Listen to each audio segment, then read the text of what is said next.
ನಮ್ಮ ಹೆಸರು ನಂಜುಂಡಸ್ವಾಮಿ ಅಂತ, ರವಣಿ ಗ್ರಾಮ, ಮಳವಳ್ಳಿ ತಾಲೂಕು. ನಾವು ಒಂದ್ 2 ಎಕರೆ ಟೊಮೊಟೊ ಮಾಡಿದೀವಿ. ಟೊಮೊಟೊ ಬಂದ್ಬಿಟ್ಟು ತಳಿ ಹೆಸರು ಬಂದ್ಬಿಟ್ಟು ಅಮೃತ ಅಂತ. ಈಗ ಒಂದು 40 ಡೇಸ್ ಆಗೈತೆ. ನಾವು RPM ಬಯೋಸೈನ್ಸ್ ನವ್ರದ ರಸ ಮತ್ತು ಗ್ರೀನ್ ಪ್ಲಾಂಟ್ ಅಂತ ಒಂದು ಟಾನಿಕ್ ಮತ್ತು ಇದನ್ನ ಅಮಿನೋ ಆಸಿಡ್ ಕಾಂಬಿನೇಷನ್ ಒಂದು ಸ್ಪ್ರೇ ಮಾಡಿದ್ವು. ಫ್ಲವರಿಂಗ್ ಮತ್ತು ಕಾಯಿ ಸೆಟ್ಟಿಂಗ್ ಎಲ್ಲ ಚೆನ್ನಾಗೈತೆ.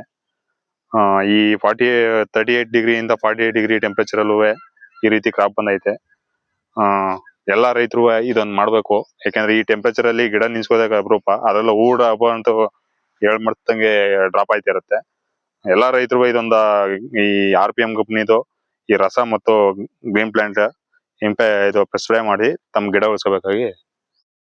ಈ ಪ್ರಾಡಕ್ಟ್ ನ ಫಸ್ಟ್ ಪರಿಚಯ ಮಾಡಿದವರು RPM ಕಂಪನಿಯನ್ನ ಔಷಧಿ ಪ್ರತಿನಿಧಿ ಅಂತ ಸ್ವಾಮಿ ಅವರು ನಮ್ಮ ಒಂದು ತೋಟಕ್ಕೆ ಫಸ್ಟ್ ಪ್ರಥಮವಾಗಿ ಭೇಟಿ ನೀಡಿ ಈ ಪ್ರಾಡಕ್ಟ್ ಬಗ್ಗೆ ನನಗೆ ಸಂಕ್ಷಿಪ್ತವಾಗಿ ಮಾಹಿತಿ ನೀಡಿ, ಮತ್ತು ಅವರೇ ಖುದ್ದಾಗಿ ಈ ಪ್ರಾಡಕ್ಟ್ ಗಳನ್ನ ಅವರೇ ತರಿಸಿ ನಮ್ ಕೈ ಸ್ಪ್ರೇ ಮಾಡಿಸಿದ್ರು. ಅದರಿಂದ ಒಂದು ಈ ಒಂದು ಬೆಳೆ ಈ ತರ ಬಂದೈತೆ.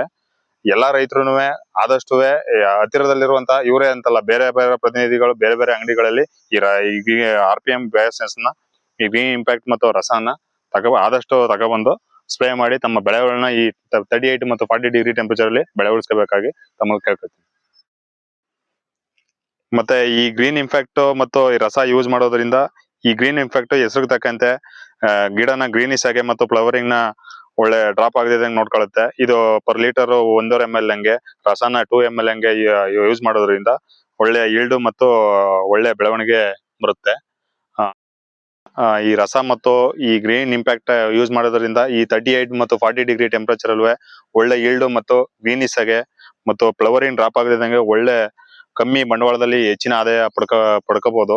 ಮತ್ತು ಈ ಕಂಪ್ನಿನ ಒಂದು ಪ್ರಾಮಾಣಿಕವಾಗಿ ನಂಬಿ ಈ ಪ್ರಾಡಕ್ಟ್ ಗಳನ್ನ ಯೂಸ್ ಮಾಡಬಹುದು ಅಂತ ನಾನು ಯೂಸ್ ಮಾಡೋದ್ರಿಂದ ನನ್ನ ಅನುಭವನ ಈ ಮುಖಾಂತರ ರೈತರಿಗೆ ತಿಳಿಸ್ತೀನಿ. ಮತ್ತು ಈ ಬೇರೆ ಒಂದು ಪದಾರ್ಥಗಳನ್ನ ಯೂಸ್ ಮಾಡಿರೋ ಎಕ್ಸ್ಪೆರಿಮೆಂಟ್ ಮಾಡಿರೋದ್ರಿಂದ ಈ ಪದಾರ್ಥಕ್ಕೂ ಭಾರಿ ಒಂದು ವ್ಯತ್ಯಾಸ ಐತೆ. ಆದಷ್ಟು ರೈತರು ಈ ಒಂದು ಗೊತ್ತಿರುವ ಪ್ರಾಡಕ್ಟ್ ಗಳ ಮೇಲೆ ಒಂದು ನಂಬಿಕೆ ಇಟ್ಟು ಯೂಸ್ ಮಾಡೋದ್ರಿಂದ ಕಮ್ಮಿ ಬಂಡವಾಳದಲ್ಲಿ ಹೆಚ್ಚಿನ ಆದಾಯ ಪಡ್ಕೋಬಹುದು. ಆದ್ರಿಂದ ಈ ಇದು RPM ಬಯೋಸೈನ್ಸ್ ನ ಈ ರಸ ಮತ್ತು ಈ ಗ್ರೀನ್ ಇಂಪ್ಯಾಕ್ಟ್ ನ ಆದಷ್ಟು ರೈತರು ಬಳಸ್ಕೋಬೇಕಾಗಿ ತಮ್ಮಲ್ಲಿ ಕೇಳ್ಕೊಳ್ತೀನಿ.